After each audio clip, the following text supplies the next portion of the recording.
Hey brothers and sisters, my name is Abraham and I'm from the Bible Study channel, where we hold Bible studies worldwide for free. You can check out my page anytime that you want.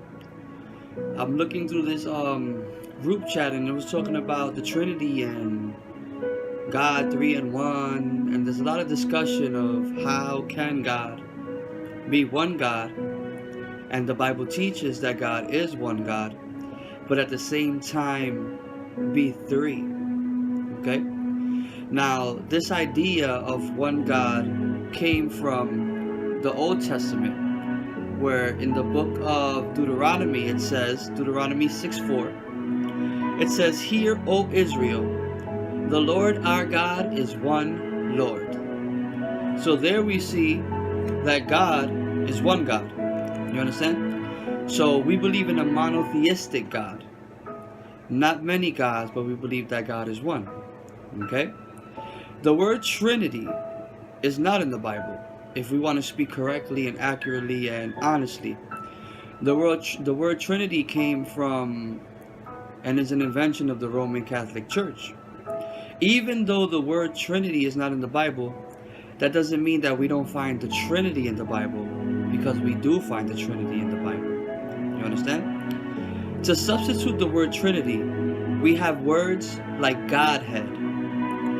We can read this in Romans 1:20. It says, "For the invisible things of him from the creation of the world are clearly seen, being understood, that by the things that are made, even his eternal power and Godhead."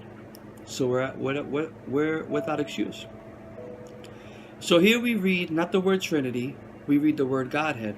When you look at the word Godhead in the original Hebrew, it comes from the word G2305. It means divinity, it means divine nature, speaking of three persons, Father, Son, and the Holy Spirit. So we see here that we don't have the word Trinity, but we have the word Godhead, what's put together. Biblically and accurately, we can say that God is three, even though he's one. In 1 John 5:7, John elaborates a little bit more about this. He says something interesting. Let's look what he says.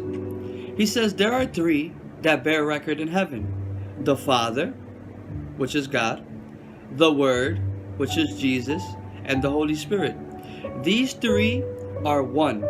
So we see here that John is saying the same thing that the book of Deuteronomy said, that there's only one God. But here he says that the Father, the Word, and the Holy Spirit are one. Okay? Then in verse 8 he says, this is John 1 John 5:7. Then in verse 8 he says, "There are three that bear witness on earth: the Spirit, the Holy Spirit, the water, the Father, the blood, Jesus. These three agree as one." So here John tells us what's really going on. Even though the book of Deuteronomy says that it's one God, in verse 7 here it says that there's one. It's really three separate gods, but the only reason they're one is because they agree as one. You understand? For God, 1 plus 1 plus 1 equals 1. For us, 1 plus 1 plus 1 equals 3. Now, how can they be 3 and 1? Easy. The Bible teaches us they're 3 and 1 because even though they're three different persons, because Jesus died on the cross, not the Father. Jesus died on the cross, not the Holy Spirit. Even though they're three different persons, they're one in purpose. They work as one to save the souls of men. You understand? It was Jesus that gave his life for us. It was the Father who sacrificed Jesus so that he can give his life for us. But technically the Father didn't die, because it was Jesus who died on the cross for us. So I hope this helps you, as you look at the word Trinity and Godhead, and how you look, how this came about. God bless, brothers.